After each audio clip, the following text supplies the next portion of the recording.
welcome to the Willoughby. I'm a little behind in my switching, so let's kick some cars around.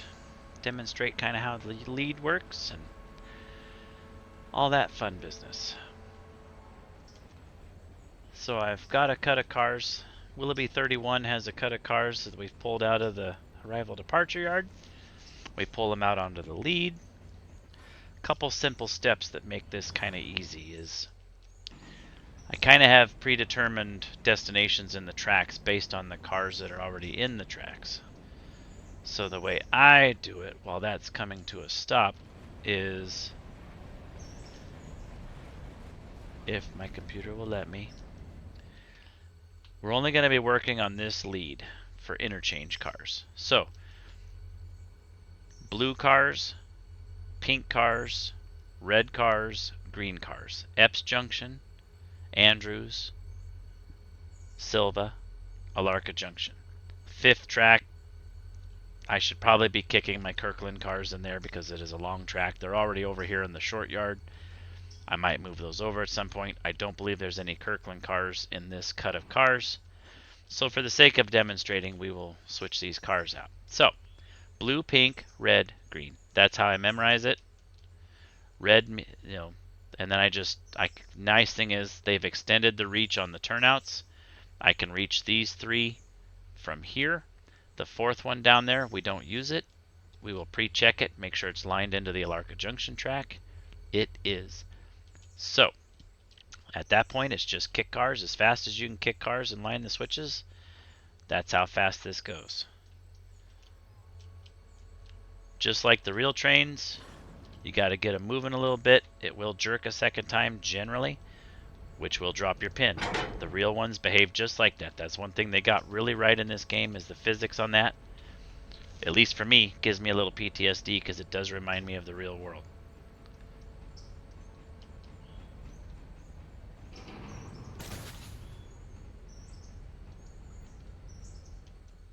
Oh.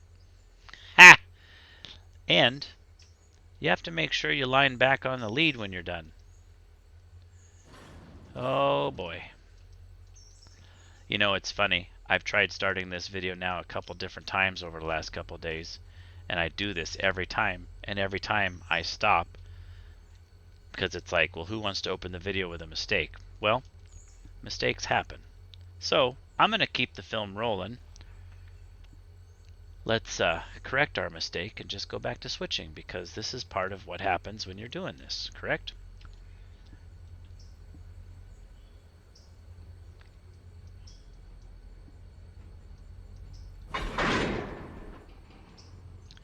Kick the brakes back off. Pull this back out onto the lead.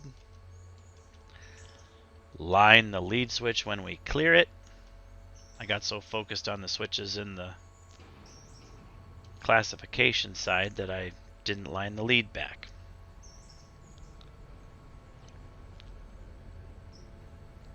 Rookie mistake. Happens to everybody.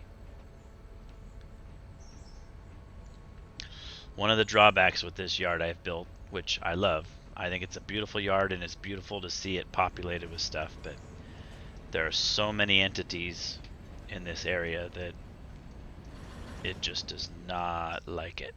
Alright, lining the switch behind. There we go. We are now lined for the classification lower yard. Let's try that again. Watch for the bump. There's the bump.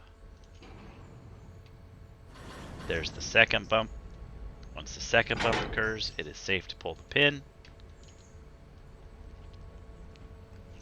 We have a bumper down. Well, we have one bumper car on this track, so we'll get these up to about 6.5 miles an hour, and they'll roll about halfway down the track. All the tracks in this yard are level. I know some people that have done yards have done bowl tracks where they'll settle in the middle. It's one way to do it. This yard is completely level, and most of the time the cars will not go to the far end of the yard if I kick them at about 7 miles an hour. They will not roll all the way down. I have had a couple of random situations where I don't know if the cars were bumping against each other, cheating the physics, or if the physics just wasn't calculating properly in that one instance. But I have had a couple sets of cars that just roll forever, and they just right out the other end and down to the sugar mill or on the main out, headed to Wilmette.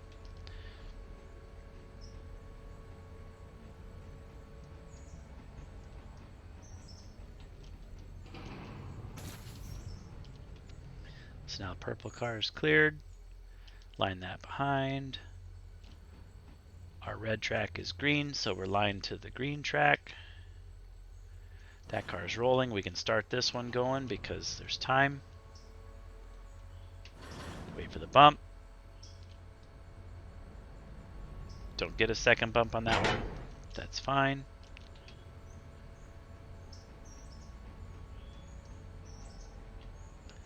Line that one. Let the lag get everything. I should probably just stop turning the camera. Kick the next one.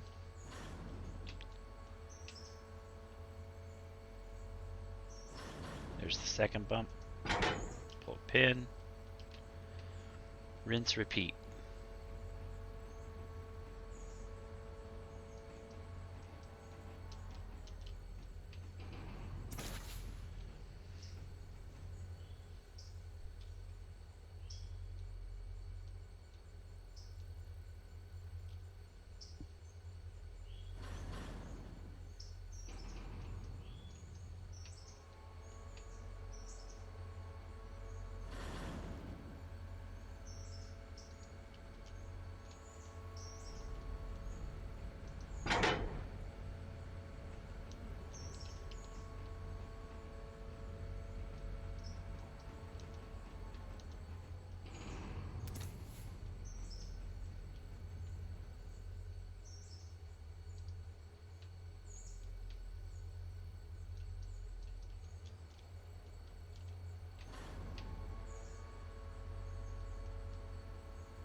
Another thing I have found useful when doing this, I don't know if everyone else has been having the same problem, but when you click a switch, it doesn't always line. Hold it, click it, wait for it to turn red before you're done. Assuring that it has lined seems to be working a lot better for me. So hold it. As soon as it goes green, you know it's lined. Hold it, it's already red. It's lined the way I want. Hold it, green, you know it's lined. instead of a quick swipe by it, click, and hoping you hit it. Maybe I've just been doing it too fast, but I've had a lot of turnout failures where I've thought I clicked it and I didn't. And originally I blamed the hitbox or other things, and I think it was just me being too fast with it and not giving it time to register the click. So, little FYI there. I click it, hold it, make sure it turns red in the reversed in the text box. Once you have that changed, you know the switch has been lined. That's just how I do it. There are probably other ways to screw it up too.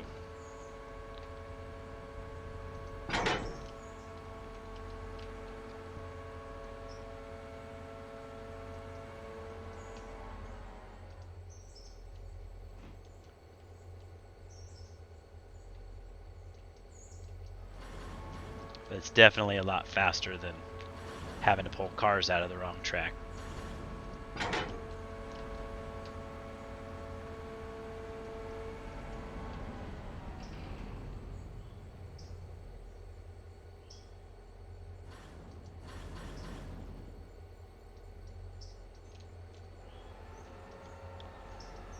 hit the wrong slide. Now I gotta make sure the brakes all bleed off.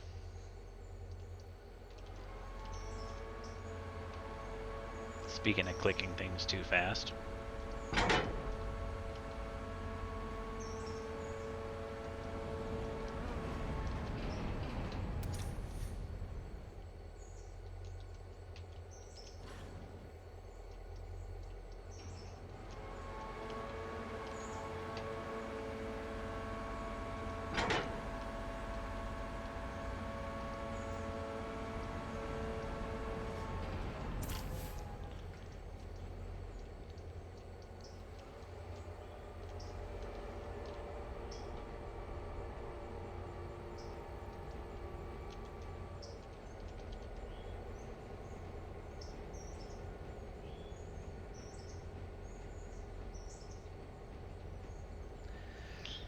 And when you know a lot of the tracks, a lot of your classifying tracks are fairly empty when you start, it doesn't hurt after you've done a cut or two. Just come down here and just double check, make sure your backstops are doing their job, make sure the cars aren't going too far down in there.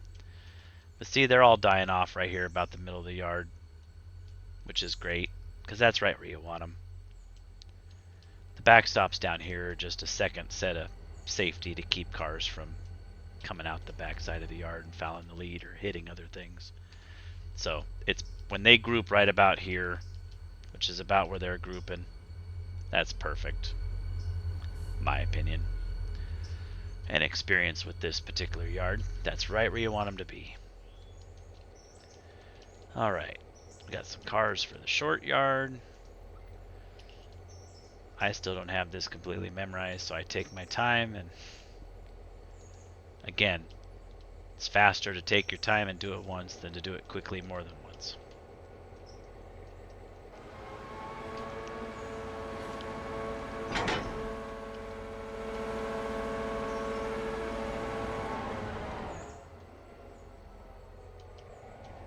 Then we got 2 cars. So that track there is for Andrew's locals. So let's do that.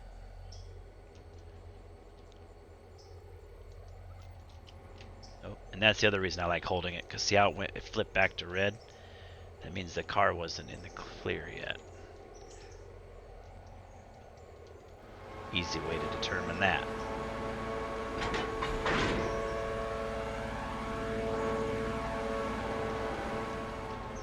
Got me. It happens.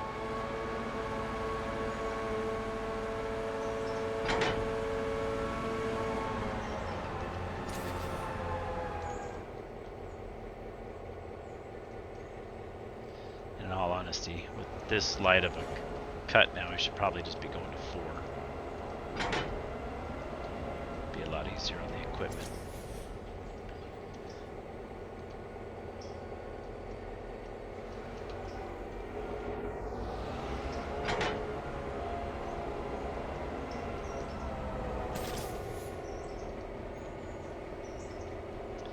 and then I set it to waypoint. Click the waypoint.